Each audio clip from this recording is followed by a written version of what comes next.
Hello there, yours truly back in the cinematic hot seat with a long overdue review of Jurassic World Fallen Kingdom. Thought I'd give it a review of the fifth installment film of the Jurassic saga. Without further ado, let's begin. Having seen this on night one, Thursday, June 22nd, 2018, with a modest sized room of patrons who paid $13 each. Here's me after watching the 2015 reboot slash sequel Jurassic World in 2015. Jurassic World was average at its best and meh at its worst, starring Chris Pratt as Owen Grady and Bryce Dallas Howard as Claire Daring as the new Jurassic duo, with forgettable and annoying Jurassic kids and that divorce plot. Why was that plot even necessary to the movie? To be fair, it was nice to see Bryce Dallas Howard and Judy Greer again on film, originally sisters in M. Night Shyamalan's The Village back in 2004. To those brothers, Zach and Gray, they made Timmy and Lexi look like royal Shakespearean actors. Those two were just blah, dragged the movie and was killing it for me. At least Jurassic World didn't hold back to some degrees. Very bold move with the death of Zara. Roll, talk about, wow, very intense and praise for BD Wong's comeback as Dr. Henry Wu, and you can never deny Vincent D'Onofrio as Hawkins, and I liked it Omar Sy as Barry. Mostly great casting with a dumb and fun action adventure flick for the summer. Nothing more, nothing less. That kiss during the chaos at Jurassic World, I had never ever rolled my eyes, looked into the air with a blank and sigh face and said, "Really, bruh? Really?"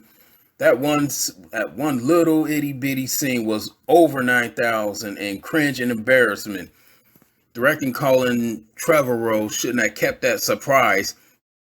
Owen and Claire never came off as complicated love struck slash romance of two worlds colliding. No, they came off as a big brother, little sister, where the little sister got an uppity class position while the big brother's a worker ant in the same complex. They're more like brash bros. You know, when back in the day when the boy and the tomboy played in the sand and with toys, read comic books, watch movies, chill out with pizza, Chinese food, and just shooting the breeze. Chris and Bryce, they need to do a buddy cop or a road trip movie with no love scenes. Yeah, just have them just be bestie buds because they got that chemistry down to a T. To me personally, Owen and Claire came off as forced to kiss and pair up because that's how Hollywood rolls with that old and outdated movie romantic trope where the lead man and the lead one must fall in love and they need that Jurassic couple. To be honest, Dr. Alan Grant and Dr. Ellie Stratler wasn't that. Dr. Ian Malcolm and Dr. Sarah Harding wasn't that either to a degree. So why oh why did Jurassic World needed it? Understandable with the Kirbys, Paul and Amanda, because they were already married in Jurassic Park 3. Jurassic World and Fallen Kingdom could have just had Owen and Claire as just leads, no romantic arc or angle, just survival, kick ass, and chew bubble gum. This is Hollywood. Now we get into the main course, ladies and gentlemen. Welcome to Jurassic World, the Fallen Kingdom into the Nine Circles of Hell. Number one, the pacing and the inconsistencies are horrendous and movie breaking. 1 second, Dr. Ian Malcolm is in the courtroom, then that Masadasaurus, then to Claire and the Dino Protection Group, then in the mansion, then at the Borough Owen, then on the plane, then to the island, then vehicle jumping Keanu Reeves style, then to escape the island, now back to the same mansion, presumably the same day and night. Yes, that sums up Fallen Kingdom in a nutshell, as shown in the trailers and teasers too. I get that Claire Daring pretty much is John Hammond with a dress and heels. It's another round from capitalist to naturalist. But what in the wide world of sports wasn't she charged with anything during the chaotic events that happened in the park 3 years ago? How did she get off scot-free? She was the park operations manager, and lots of people got killed and millions of dollars of damage due to the rampage of the Irax and those raptors. All is forgiven and okie dokie, right? Even in the movie verse terms, Claire should have been behind bars or with Dr. Ian Malcolm in that trial or living on the streets, not in some dinosaur protection group. And by the way, who's funding that group anyway? And why would they hire her of all people knowing what happened 3 years ago? Plus, I didn't like her 180 in Fallen Kingdom. In the world, she was a boss. She wasn't evil. She was actually lawful neutral, just doing the job as a park operations manager, trying to get the people to keep coming back with the attractions, where she was in control and calling the shots, and then and this, she's love struck over Owen, wants him back in the total dips. I mean, she's only in control when it comes to those two stooges, Zia and Franklin. Talk about a demotion and downgrade of character. Nothing in the world. She was a boss. She wasn't evil. She was actually lawful neutral, just doing the job as a park operations manager, trying to get the people to keep coming back with the attractions, where she was in control and calling the shots. And this, she's love struck over Owen, wants him back in the total dips. I mean, she's only in control when it comes to those two stooges, Zia and Franklin. Talk about a demotion and downgrade of character. Just like the forgettable, annoying cast in Jurassic World, the one-dimensional scared tech nerd Franklin Webb, and I'm a woman, hear me war, pale, whatever, the Polito veterinarian Zia Rodriguez.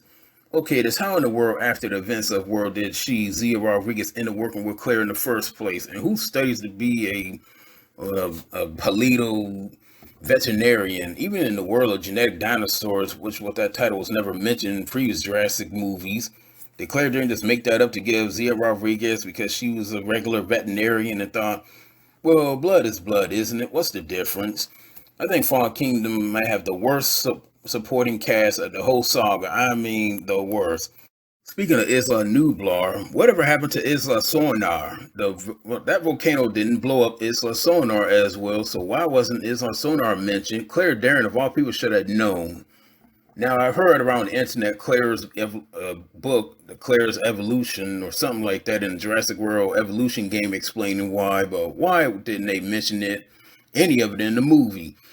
These are professionals and should have been in the movie, in the film. The general audience shouldn't have to go get the book based off the movie to get the whole picture and fill in the blanks. That's the Soul's movie job, to explain why, to fill in the blanks, to tie up loose ends and show you and tell you why.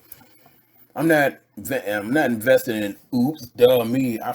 They forgot how to write and construct continuity and pacing of all the plot points and story devices and the motives in the movie. So I just must go out and buy some post-movie materials explaining why, so we can finally get the whole picture and story. That's my greatest pet movie peeve ever. I do not like getting those stuffs whatsoever. I can't stand them.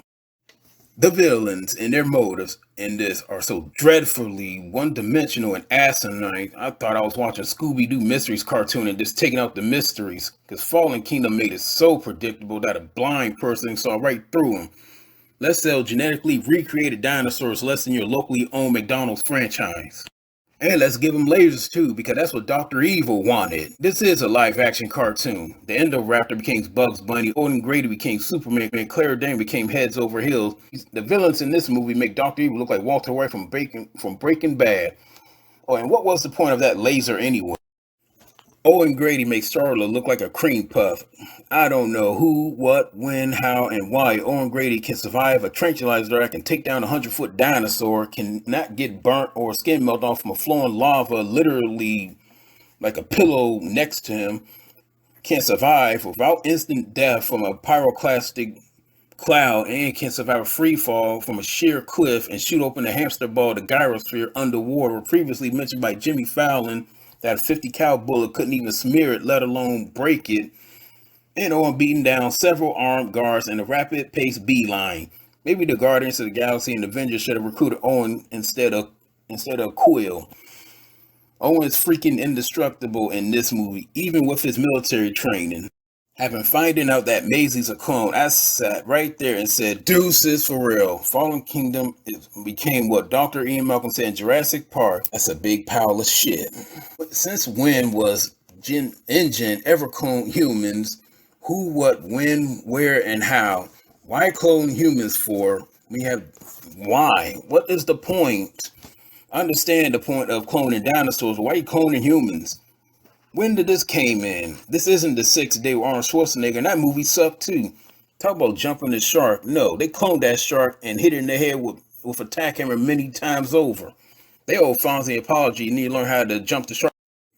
Dr. Ian Malcolm's pointless and useless cameo in Fallen Kingdom. Talk about wasted potential and nice job breaking it, hero. How low and pathetic can you go? Director J.A.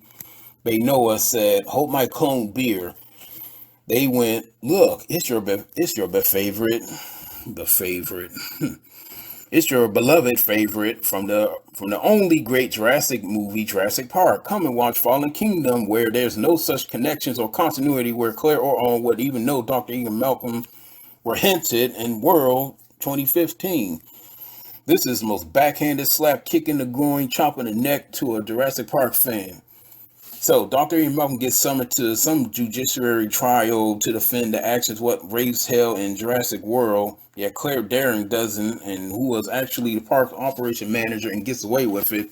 Her and Dr. Wu should have been there with Dr. Ian Malcolm. See, not Dr. Ian, not Dr. Ian.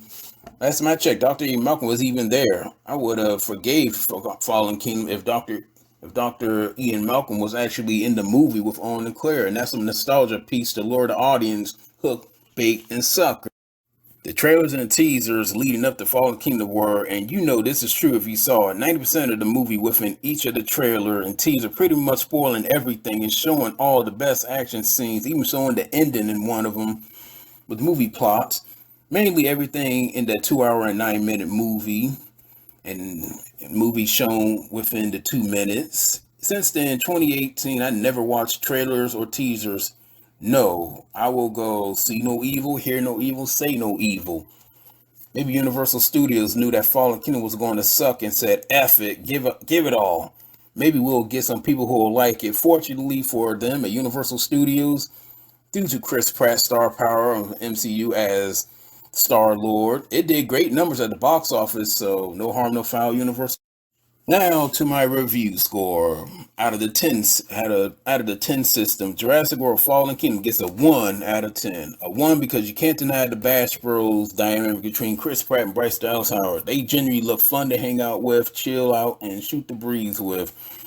Just far, far away from this big pile of dino shit. Without Pratt and Howard, I would have gave this a foobar. And you know what foobar means? 0 out of 10. This makes Mortal Kombat Annihilation look like Godfather Part 2. Will Dominion follow suit to be another successful dino shit show, or will it rival the OG Jurassic Park from 1993? We will have to wait and find out. June 10th, 2022. And I hope that you liked it. This is my review of Jurassic World Fallen Kingdom. And yeah, it was a tough one. This was probably the worst review I ever did. So give this video likes, give your thoughts about it. Share this video, like this video, and I'm signing off here. Y'all take it easy out there. Be safe and be responsible.